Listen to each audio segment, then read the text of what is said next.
let's talk all about Critical Thinking Co. If you're new here, I'm Nikki. I'm a homeschool mom of an only child in 4th grade, and we've been homeschooling on our 5 years now. And I came across this company a few years ago, and we still continue to use them, and I would like to talk about it. So keep watching.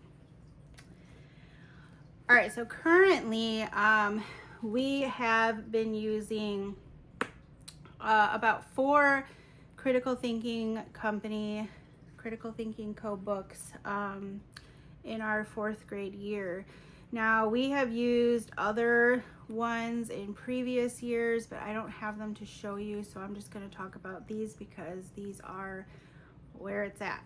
So my daughter absolutely loves every single Critical Thinking Go. This is the one curriculum that she will ask me to use. She finds them very fun, very challenging, and I'm all for it. So the first one that this is probably her top favorite one, and I make her go so slow because these are very thin books. These do not have a lot in them, and like I'm trying to be like, okay, slow down, like you can easily do this book in a week. But she absolutely loves this. So this is the Critical Thinking Detective, and this is the beginning level for grades 3 through 12. This is like it reminds me a lot of like Clue, the game Clue, because you're solving cases, like you are acting like the detective, and it is so good for kids to do. So like for this one, this was The Speaker Thief. It presents itself with a story, and so you read through the story, and then you have potential suspects. Then you're going to have more things to read through, and it wants you to figure it out. So it's like fill in the blanks to describe the best evidence for your conclusions. And they have all different. This was The Boat Thief. Her and I had a lot of fun. This presented a map, and so this was giving her the skill of like, okay, hey, it's telling us that this person walked north to Gray Street, and so we had to look at the map, identify it, and I do not help. I'm just sitting next to her. Like, she is so good at this. Like, I don't think she's ever gotten one suspect wrong. Like, she has nailed them every time. And we are almost done with this book. She's got maybe 2 left, in this book. And then I believe I have the next one, and I'll have her start on that one. But these are so fun. So the cool thing about it, well, the answers, first of all, are in the back in case you do need to check. But the really cool thing about it is that they're numbered. So like random paperclip. So for this one, for instance, it's starting the story and there's a number 1. Then when you go to read through like the suspects and stuff, they also have a number. So when you try to figure out the actual problem, sometimes it's nice to go back and be able to go, okay, this is number 1. This was the evidence reported for that. So, cannot rave about this enough. It gets your child thinking. It makes them think out of the box. It makes them think so many different ways, and I absolutely love it. And I love that she loves it. I just wish they were not this thin and that they were very big, thick books, because she needs like 100 of these. Just saying. Critical Co for thinking about it. I would love that. Next up, she's been doing Mind Benders for quite some time. Mind Benders is definitely, like, we are on the grades 3 through 6. This is level 3. She has done every level, I believe, to this level. We've kind of forgotten about this one. This one I just found it was behind something. So I'm like gonna leave it on the table tomorrow, and she's gonna be like, Mind Benders. I'm here to tell you, like, she's only done a couple of this level, but she loves these just as much. So These are like puzzles. You're solving a mind bender. It's going to present you with like a puzzle type thing. It's going to give you the clues and important information, and then you have to put whatever they need you to put in the puzzle.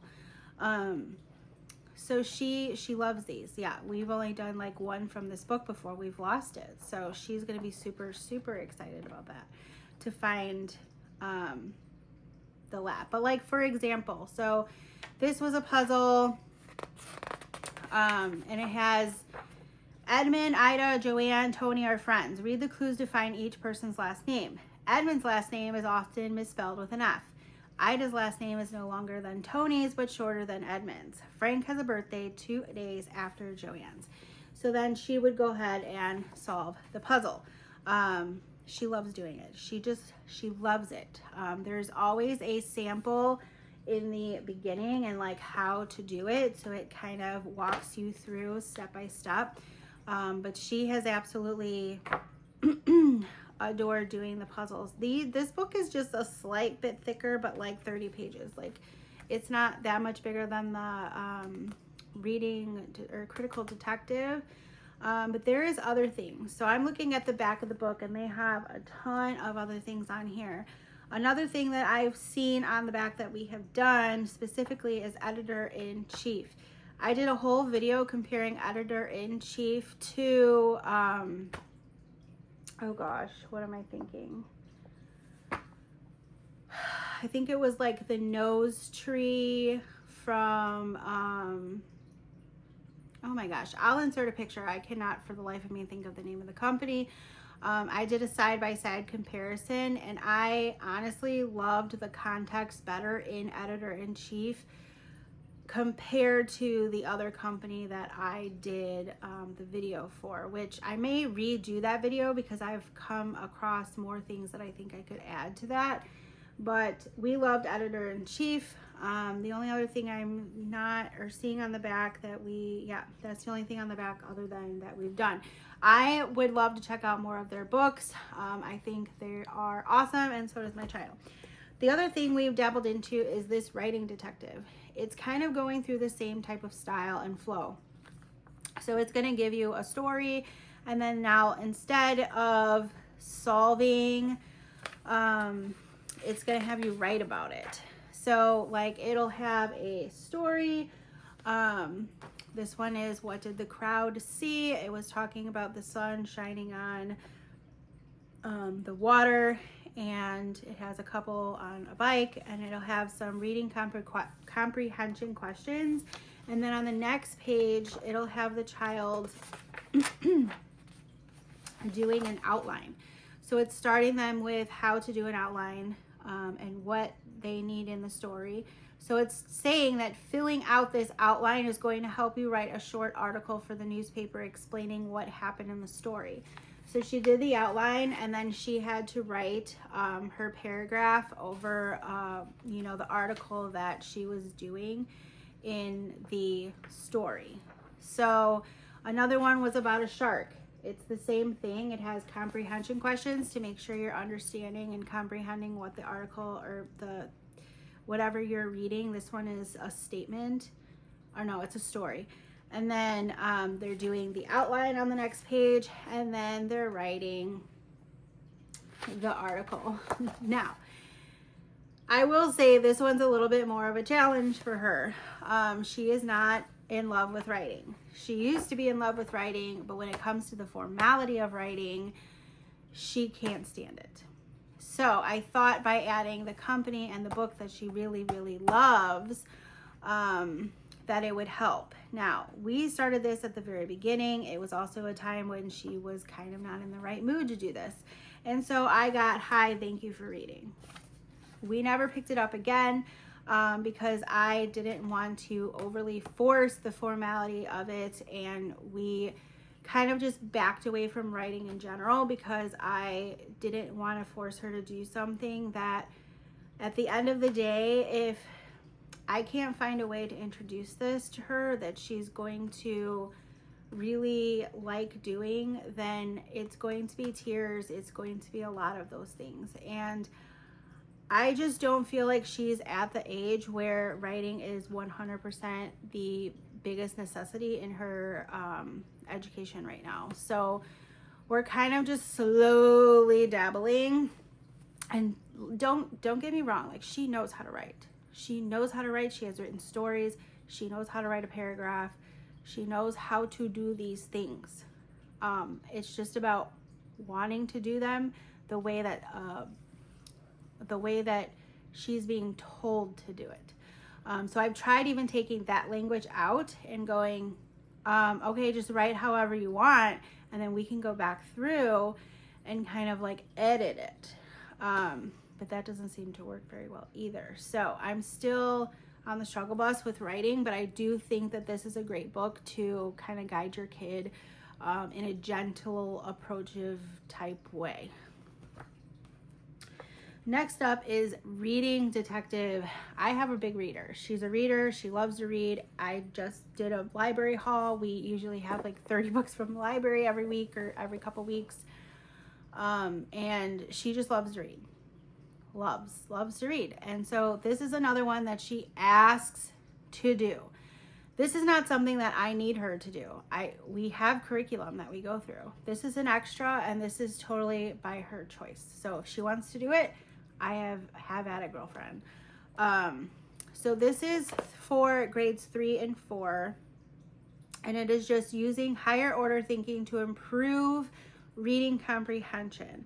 So it's going to give nonfiction and fiction topics, and then it's going to have a way to go through it. So for instance, this is drawing conclusions and making inferences.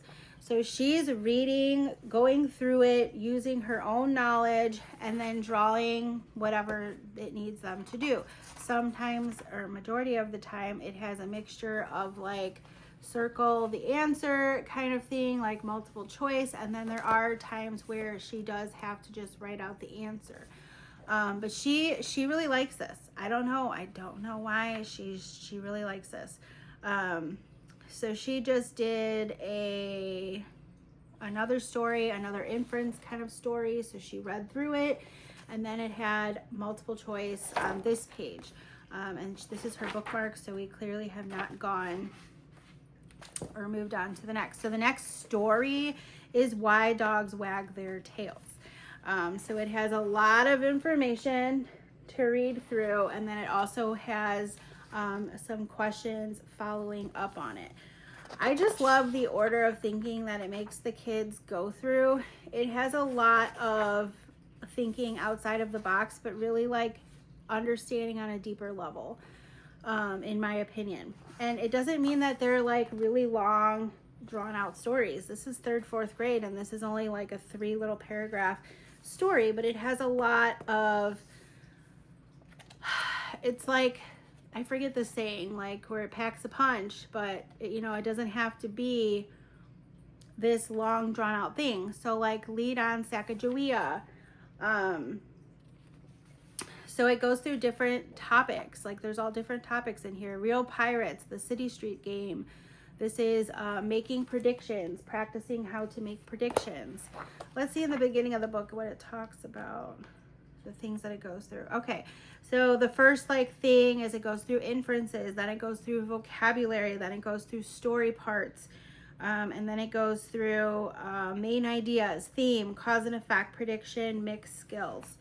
Because she loves this so much, I feel like this in general is going to help with her writing without her even knowing that it's going to help with her writing. So yeah, she just recently picked this up in the last couple weeks, and she has asked to do it. So these are the top critical thinking ones that we have done and that we recommend. If you have not checked them out, I do have a link in my description in the bio down there, description box, that will send you straight to Critical Thinking Company, and you can check out their stuff on their website. So if you have any questions for me, leave them down in the comments. Have you used Critical Thinking Co? Do you love them? Do you not? And yeah, I'll see you in my next one.